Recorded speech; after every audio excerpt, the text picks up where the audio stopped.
Carl Jung believed something most people are too afraid to admit. You don't secretly hate yourself because you're weak. You secretly hate yourself because you're divided. There is a part of you that you show to the world, and there is a part of you that you buried to survive. And the war between those two parts is what feels like self-hatred. Think about it. Why do you judge yourself so harshly? Why do you feel like a fraud, even when you succeed? Why do you sabotage relationships, opportunities, progress? It's not random. It's not bad luck. It's not just low confidence. Jung said the parts of yourself you reject don't disappear. They become your shadow. And the more you try to be good, the more that shadow turns against you. So if you've ever felt like your own worst enemy, this isn't about motivation. This is about understanding the part of you that you were never allowed to become. And once you see it, you'll understand why you secretly hate yourself. Introduce Carl Jung and the core concept, the shadow. Carl Jung wasn't just another psychologist talking about positive thinking. He was a Swiss psychiatrist who spent his life studying the darkest parts of the human mind. Dreams, symbols, obsession, jealousy, violence, ambition, the parts most people pretend don't exist. And Jung came to a disturbing conclusion. You are not one person. You are at least two. There's the version of you that the world sees. The polite one, the responsible one, the strong one, the agreeable one. And then there's the other part. The part you were told was too much, too emotional, too sensitive, too loud, too quiet, too angry, too ambitious, too needy, too different. So what did you do? You hid it. Jung called this hidden side the shadow. The shadow is made of the parts of yourself you rejected in order to be accepted. Think about that. When you were a child, you learned very quickly which behaviors got love and which got disapproval. Maybe when you cried, someone said, "Stop being dramatic." Maybe when you were confident, someone said, "Don't be arrogant." Maybe when you wanted attention, you were called selfish. So you made a deal. I'll stop being that so I can belong. But here's the part no one told you. Those traits didn't disappear. They went underground. They became unconscious. And unconscious doesn't mean gone. It means powerful. So let me ask you something. What part of you did you learn was unacceptable? Were you told you were too emotional, too intense, too weak, too dominant, too different? Because whatever that trait was, it didn't die. It became your shadow. And here's where it gets dangerous. How the shadow turns into self-hatred. Here's the mistake most people make. They think if they reject a part of themselves hard enough, it will disappear. It doesn't. It waits. When you push a trait into the unconscious, it doesn't die. It mutates. And it comes back in ways that feel like self-hatred. Let me explain. You were told your anger was bad, so now you don't get angry. But you overthink. You resent. You replay arguments in your head for hours. That's anger, just buried. You were told being confident is arrogant, so you act humble. But when someone else succeeds, you feel irritated. You call them show-offs. You secretly judge them. That's your suppressed confidence, projected outward. Jung said something powerful. The traits you hate most in others are often the traits you deny in yourself. Think about the people who trigger you the most. The loud person, the overly confident one, the lazy friend, the emotional coworker. Why do they irritate you so deeply? Because somewhere inside you, that same trait exists, but you're not allowed to have it. And when you reject a part of yourself long enough, it doesn't just show up as projection. It shows up as imposter syndrome, perfectionism, chronic comparison, overachievement, self-sabotage. You succeed, and then you feel fake. You get attention, and then you feel exposed. You get close to someone, and then you push them away. Why? Because your shadow whispers, if they see the real you, they'll leave. So you attack yourself before anyone else can. That inner critic, that constant self-judgment, it's not random. It's the shadow trying to control you from the dark. But here's what most people never understand. The shadow isn't your enemy, the hidden benefit of self-hatred. Now here's the part that might completely change how you see yourself. What if your self-hatred isn't there to destroy you, but to protect you? That sounds strange, right? Because hating yourself feels painful. It feels heavy. It feels like something is wrong with you. But Jung believed the mind is intelligent. Even your destructive patterns serve a purpose. Self-hatred is not random. It's strategic. Think about it. If you convince yourself that you're not that talented, you won't take big risks. If you believe you're not attractive enough, you won't approach people who might reject you. If you tell yourself you're not leadership material, you won't step into situations where you could fail publicly. See what's happening? Self-hatred keeps you small. And staying small feels safer than being exposed. Your ego would rather say, "I'm not that good anyway," than risk someone else proving it. It would rather attack itself than give the world the chance to do it. That's why self-hatred can feel strangely comfortable. It keeps you inside a controlled identity. You know the script. You know your limits. You know your excuses. And as long as you stay in that identity, you don't have to confront the terrifying possibility that you might actually be powerful. Let's make this practical. Maybe you secretly have ambition. But ambition threatens people. It threatens your friends who are comfortable. It threatens family members who expect you to stay the same. It threatens the version of you that avoids pressure. So instead of admitting, "I want more," you tell yourself, "I'm not that capable." Self-hatred becomes a shield. Or maybe you have strong emotions. Anger, desire, intensity. But you learned that those emotions make people uncomfortable. So instead of integrating them, you shame yourself for feeling them. You say, "Why am I like this? I'm too much. There's something wrong with me." But there isn't. You're just protecting your belonging. Because at a deep level, the human mind prioritizes one thing: acceptance. As children, we understood something instinctively. If I'm rejected, I don't survive. So we learned to amputate parts of ourselves to stay loved. And those amputated parts became the shadow. Now here's the twist. Every time you criticize yourself, you're trying to keep yourself in line. You're saying, "Don't get too confident. Don't get too loud. Don't get too visible."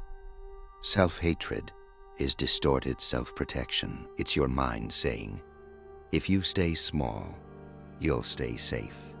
But safety has a cost. The cost is growth. The cost is authenticity. The cost is power. And here's the uncomfortable question. If self-hatred is protecting you, what is it protecting you from? Rejection? Failure? Success? Outshining others? Becoming someone your old life can't recognize? This is where the real work begins. Because if you understand what you're defending, you start to understand who you really are. And that's when things get dangerous, in a good way. Because once you see that self-hatred is a defense, you can decide whether you still need it. And that leads us to the next layer. If self-hatred protects your identity, who exactly are you pretending to be? The mask versus the real you, persona. If the shadow is what you hide, then the persona is what you show. Jung called the persona the mask you wear to survive in society. It's not fake, it's functional, but it's incomplete. The persona is the version of you designed to be accepted. The good child, the strong man, the independent woman, the funny friend, the chill one, the responsible one. It's the identity that got rewarded. Likes, praise, approval, safety. And in today's world, the persona doesn't just live in real life. It lives online. On social media, you don't post your jealousy. You don't post your confusion. You post the filtered version, the highlight reel, the controlled image. Over time, something subtle happens. You start identifying more with the mask than with yourself. You become the role, and the more perfect your persona becomes, the darker your shadow grows, because every strength you exaggerate publicly creates a weakness you hide privately. If you're always the strong one, where does your vulnerability go? If you're always the nice one, where does your anger go? If you're always the confident one, where does your fear go? It goes underground. And here's the painful truth. The more you try to be good, the more you secretly resent yourself, because part of you is exhausted from performing. There's an internal split happening. One part of you is managing the image. The other part is screaming from the basement. The persona says, be likable. The shadow says, be real. The persona says, don't upset anyone. The shadow says, stop shrinking. The persona says, I'm tired of pretending. And when those two parts don't communicate, they compete. This is why you sometimes feel fake, even when you're not lying. This is why you can be surrounded by people and still feel alone. Because no one is actually seeing you. They're seeing the mask. And the longer you live through the persona, the more disconnected you feel from your own depth. You might even look successful. Good job, good body, good grades, good reputation. But inside, there's tension, because the shadow doesn't disappear just because the persona is polished. In fact, success can make the split worse. The better you perform, the more pressure you feel to maintain the image, and the more you fear being exposed. You start thinking, if they knew how insecure I actually feel, if they knew how angry I actually am, if they knew what I really think, that fear is the shadow knocking. And this is why success alone doesn't cure self-hatred. Because success strengthens the mask. It doesn't heal the split. And if you don't understand this, you'll keep chasing achievements, thinking the next milestone will finally make you feel whole. But Jung warned us, wholeness doesn't come from perfection. It comes from integration. And that brings us to something most people get completely wrong. Why achieving more doesn't fix the voice in your head. Why success doesn't cure self-hatred. Most people believe one lie: if I just become successful enough, I'll finally feel worthy. So they chase better grades, more money, better body, higher status, more followers, more validation. And for a moment, it works. You achieve something. You feel powerful, you feel seen. But then, the voice comes back. You got lucky. We don't deserve this. They're going to find out. You're not actually that good. That's imposter syndrome. And Jung would say, that's the shadow, still unintegrated, because achievement strengthens the persona. It doesn't heal the parts you rejected. If anything, success can make self-hatred worse. Why? Because now there's more to lose. If you build a powerful identity, you become terrified of anyone seeing what's underneath. The insecurity, the jealousy, the anger, the doubt. So you double down on the mask. You work harder. You smile more. You perform better. But internally, you feel like a fraud. Have you ever noticed how some of the most accomplished people still feel empty? They reach the top, and instead of peace, they feel pressure, because deep down, they're still split. One part is climbing, the other part is hiding. And hiding consumes energy. You can't feel whole when half of you is locked away. Jung had a word for the process of becoming whole. He called it individuation, not perfection, not dominance, not success, wholeness. Individuation means integrating the shadow, not eliminating it, not suppressing it, not pretending it doesn't exist, but acknowledging it. Because here's the hard truth. You don't hate yourself because you're failing. You hate yourself because you're divided. One part of you wants to grow. The other part is afraid of what growth will cost. Growth might mean outgrowing people. Growth might mean conflict. Growth might mean stepping into power. And power is uncomfortable if you were taught to be small. So even when you succeed externally, internally you're still fighting. And that internal war creates exhaustion. You start thinking something is wrong with you. Why can't I just be satisfied? Why do I still feel insecure? Why does nothing feel like enough? Because nothing external can integrate what's internal. No trophy can heal self-rejection. No promotion can fix suppressed anger. No relationship can replace lost authenticity. The problem was never your achievements. It was your relationship with the parts of yourself you abandoned. And once you understand that, the solution becomes very different from what most self-help teaches. It's not about becoming more impressive. It's about becoming more honest. So the real question is no longer, how do I become better? It becomes, how do I stop running from myself?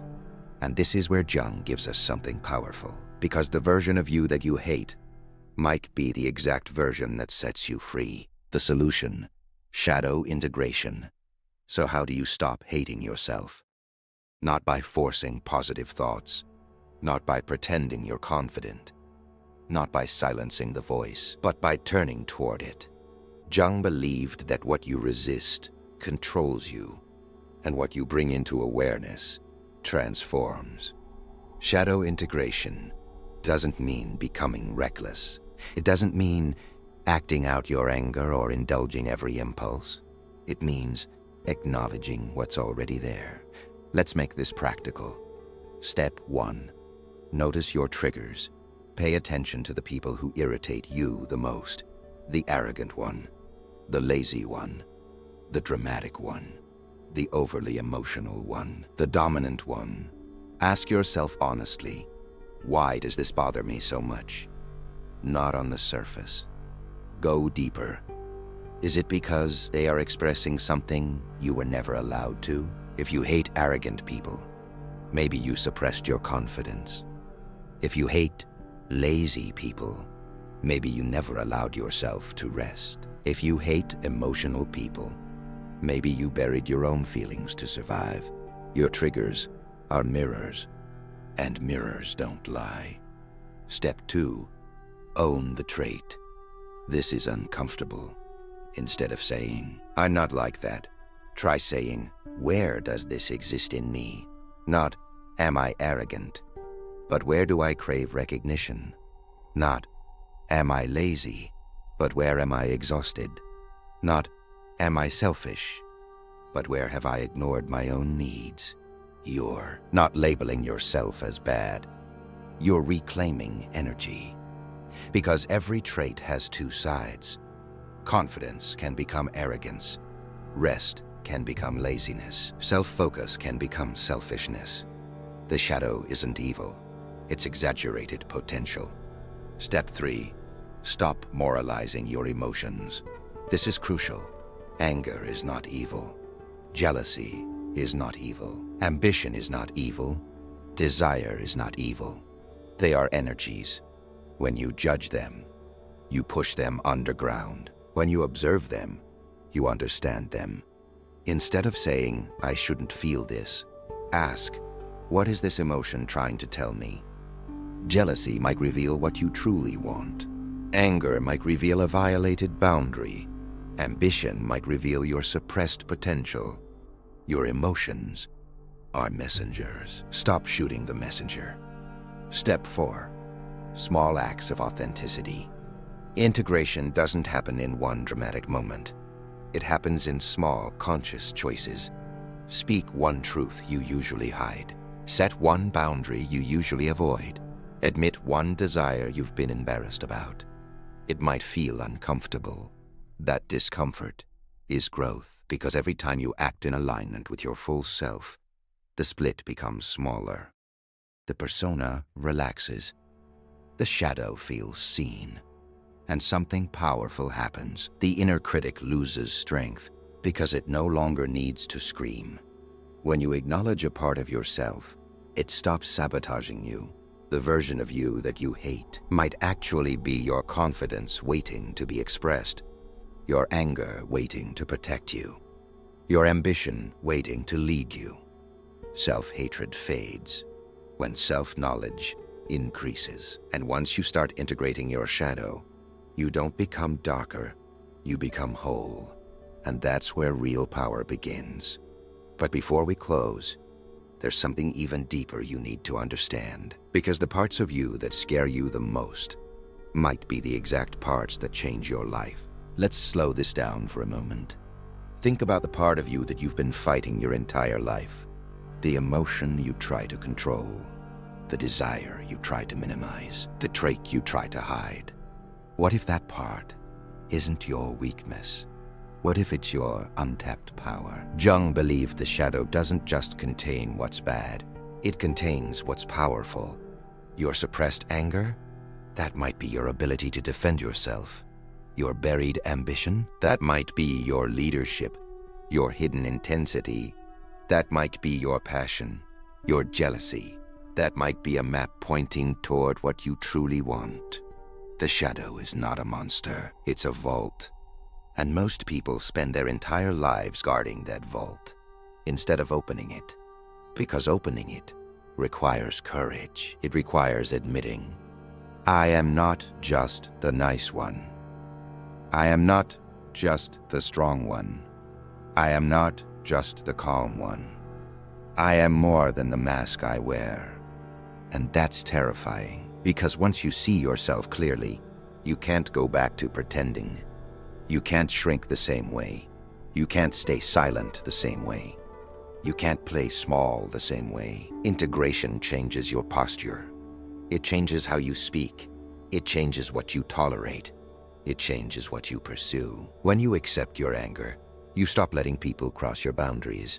When you accept your ambition, you stop apologizing for wanting more. When you accept your depth, you stop forcing shallow connections. And here's the paradox. The more you accept the parts of yourself you once hated, the less you actually act them out in destructive ways. Why? Because what is seen doesn't need to explode. What is acknowledged doesn't need to sabotage. Self-hatred begins to dissolve when self-awareness increases. Not overnight, but gradually. The inner critic becomes quieter, not because you silenced it, but because you listened.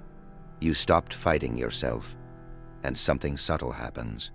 When you stop fighting yourself, your energy returns. Energy that was spent suppressing. Energy that was spent pretending.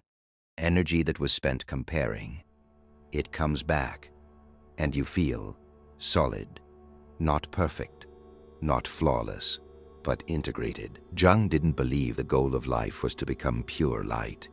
He believed it was to become whole, light and dark, strength and vulnerability, confidence and doubt. Wholeness is not about eliminating your flaws. It's about embracing your complexity. So if you've been secretly hating yourself, if you've been criticizing every move you make, if you felt like a fraud in your own life, maybe you don't hate yourself. Maybe you hate the parts of you that were never allowed to exist. And once you allow them, you don't become dangerous in a destructive way. You become dangerous in a powerful way. Because a person who knows their shadow cannot be easily controlled. And that is real freedom. Now there's only one question left. Are you ready to meet the parts of yourself you've been running from? Before you click away, I want you to do something uncomfortable. Think of one trait in yourself that you struggle to accept. Maybe it's anger. Maybe it's jealousy. Maybe it's ambition. Maybe it's sensitivity. Maybe it's the desire to be powerful. Don't judge it. Just name it. Because awareness is the first step toward integration. If you're willing, comment that trait below. Not to confess, not to expose yourself, but to acknowledge it. And if this video made you slightly uncomfortable, that's not a bad sign. That's the shadow. And if you're serious about understanding power, psychology, and the parts of human nature most people are afraid to talk about, subscribe. Not to become perfect, but to become whole. Because the moment you stop running from yourself is the moment you become dangerous in the best possible way. And that's where real growth begins.